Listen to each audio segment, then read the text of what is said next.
Magnitude 4.1 earthquake, depth 5 kilometers, strikes Iceland region on the 29th of May, 2024. Earthquake subject to change.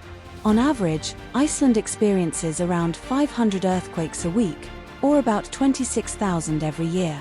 Iceland is typically divided into 7 different geographical regions. Each region differs slightly regarding culture and landscapes, but all are uniquely Icelandic.